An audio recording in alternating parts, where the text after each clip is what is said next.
જય દ્વારકાધીશ। શું તમે પણ ભગવાન પાસે તમારા મનની મુરાદ પૂરી કરવા વારંવાર પ્રાર્થના કરી રહ્યા છો, પણ તમને એવું લાગે છે કે તમારો અવાજ એના સુધી પહોંચતો જ નથી? આપણે માણસો સ્વભાવે બહુ જ ઉતાવળા છીએ।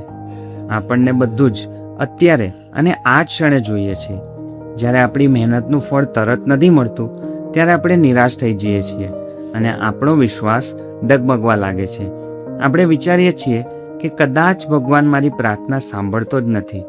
પણ ક્યારે એવો વિચાર કર્યો છે કે એ મારો સાંભળ્યો જે આખા બ્રહ્માંડનો નાથ છે, એને એની પાસે કઈ વસ્તુની કમી છે? એને તમને આપવાનો કોઈ જ વાંધો નથી, પણ એ તમારો સમય પાકી રહ્યો છે।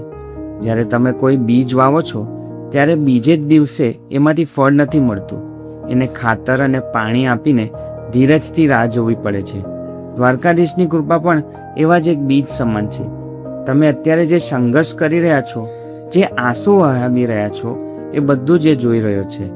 એ તમારા જીવનને એવા મોટા આશીર્વાદ માટે તૈયાર કરી રહ્યો છે જેની તમે કલ્પના પણ નથી કરી। યાદ કરો સુદામાને। જ્યારે સુદામા દ્વારકા ગયો ત્યારે કનૈયાએ એમને રાજસભામાં કે વિદાય વખતે હાથમાં કંઈ જ ન આપ્યું। સુદામા ખાલી હાથે પાછા ફરી રહ્યા હતા। જો સુદામાએ ત્યાં શંકા કરી હોત તો? પણ સુદામાને પોતાના મિત્ર પર વિશ્વાસ હતો, અને જ્યારે એ પોતાની ઝૂંપડીએ પહોંચ્યા ત્યારે ત્યાં સોનાનો મહેલ ઊભો હતો। મારો માખણચોર જ્યારે આપે છે ત્યારે છપ્પર ફાડીને આપે છે। બસ એની ટાઈમિંગ પર શંકા ન કરો। એ તમને એ નથી આપતો જે તમે માંગો છો, એ તમને એ જ આપશે જે તમારા માટે સર્વશ્રેષ્ઠ હશે। ધીરજ રાખો, તમારો સુવર્ણકાળ બહુ જ જલ્દી આવવાનો છે। જય દ્વારકાધીશ। રાધે રાધે।